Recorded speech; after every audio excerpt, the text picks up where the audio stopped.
Além disso, posso acrescentar que o sudário não poderia ter sido feito em outro lugar. Tinha que ser daqui.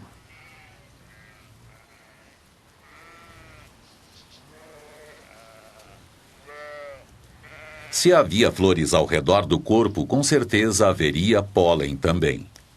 O pólen pode durar milhares de anos e no microscópio cada tipo é diferente. Indícios pequenos demais a olho nu no aguardo do detetive certo. Em 1973, o criminologista suíço Max Frey foi autorizado a colher amostras de pólen das fibras do sudário. Ele as conservou em lâminas. Com prática em botânica, ele passou anos analisando as amostras de pólen. Ele morreu antes de terminar e publicar suas conclusões, mas o trabalho foi retomado por outros. Usando a tecnologia mais moderna, eles podem identificar exatamente cada grão de pólen e rastrear a planta de origem. Uri Baruch é o maior perito em pólen de Israel. Trabalhando com o Dr. Danin, ele calcula o tipo e a frequência do pólen nas lâminas do Frey. Há bem no fundo da minha mente uma espécie de semente com esse tipo de pólen. E este aqui ainda era desconhecido. É a primeira vez que este tipo de pólen aparece. O objetivo é determinar exatamente que tipos de plantas rodeavam o corpo e quais as que prevaleciam. Dos 58 tipos de pólen identificados até agora, 28 plantas só existem no Oriente Médio, prova de que o tecido passou parte de sua história lá. Muitas ainda fazem parte da vida das pessoas da região, como a Fagonia mollis. As folhas da Fagonia mollis são usadas pelos bizantinos no sul do Sinai para curar ferimentos superficiais. Eles pegam os pedúnculos verdes e as folhas, queimam, e a cinza em pó é aplicada no ferimento. Eles chamam o pó de uraga.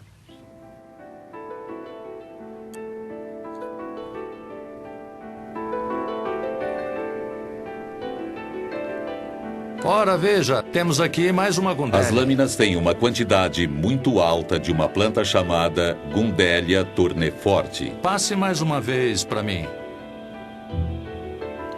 Esta amostra específica veio de uma área próxima da cabeça do homem no tecido. Dá para ver as espinhas, certo? Uma aqui e uma aqui. A planta que deixou tanto pólen nesta parte do sudário pode ser reconhecida por sua flor, mas ela é melhor conhecida por outra coisa.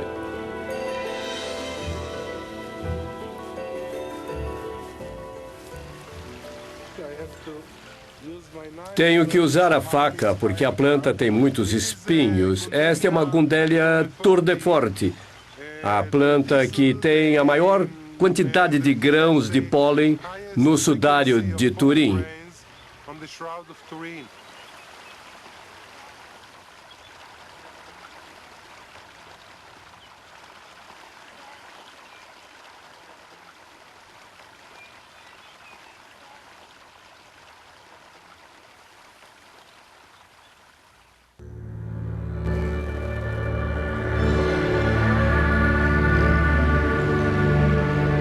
Neste mosteiro ortodoxo grego encravado no deserto do Sinai, encontra-se uma pintura muito especial de Jesus Cristo, conhecida como o Rei do Universo.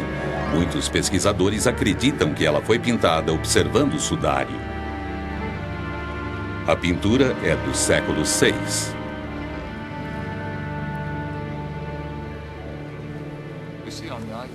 Vemos no ícone que o olhar tem a aparência muito abrangente. Quando comparamos com o sudário, vemos que o olhar no sudário tem a aparência muito abrangente e parece estar um pouco fora de centro. O Dr. Wenger aperfeiçoou uma técnica de luz polarizada para comparar imagens do sudário com outras imagens como o Rei do Universo. E quando giramos o filtro e olhamos estas duas imagens na tela, uma imagem vai se diluir se encaixando na outra. Fazemos isto para comparar com exatidão.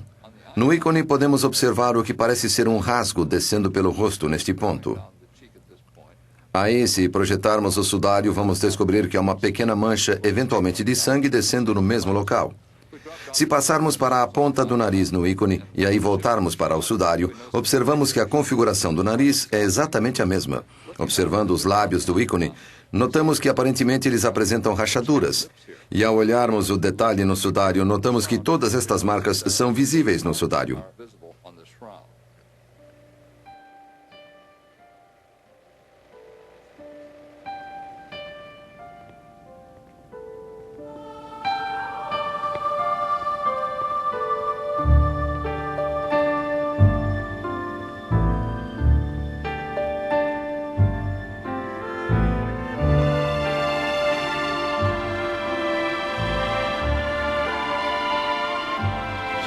Jesus foi a pessoa mais pintada da história, mas a Bíblia nunca mencionou qual a aparência dele. Como sabemos?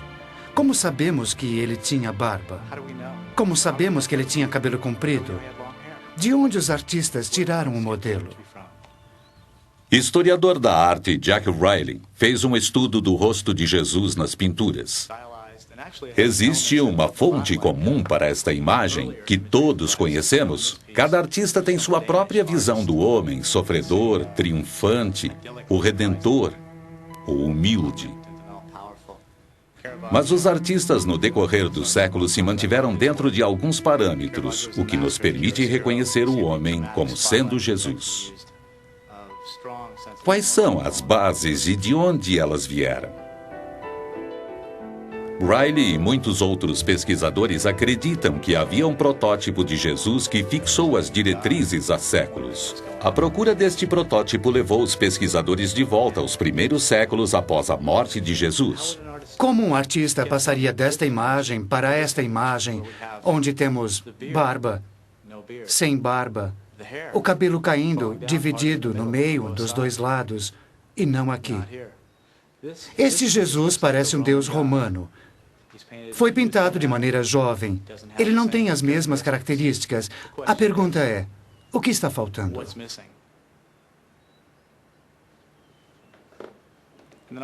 Nos anos 30, o pesquisador francês Paul Vignon observou numerosas características nas pinturas que foram feitas de Jesus Cristo durante muitos anos. Estas vieram a ser conhecidas como características Vignon. Primeiro notamos esta linha atravessando a testa de Cristo. E olhem só isso, um quadrado geométrico de 3 lados formando o nariz. E também outro triângulo bem aqui no nariz, o nariz alongado característico de várias pinturas do Cristo daquela época. Os pesquisadores identificaram os olhos de coruja, o nariz alongado e as demais características de Vignon no sudário. Seria o sudário modelo original?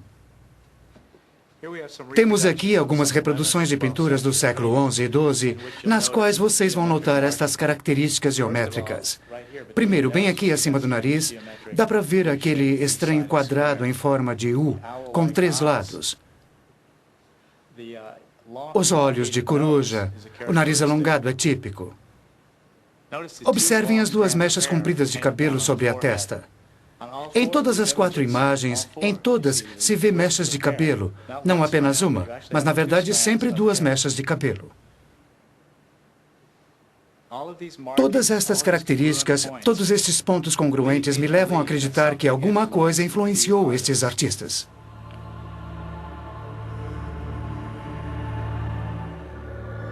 Jerusalém.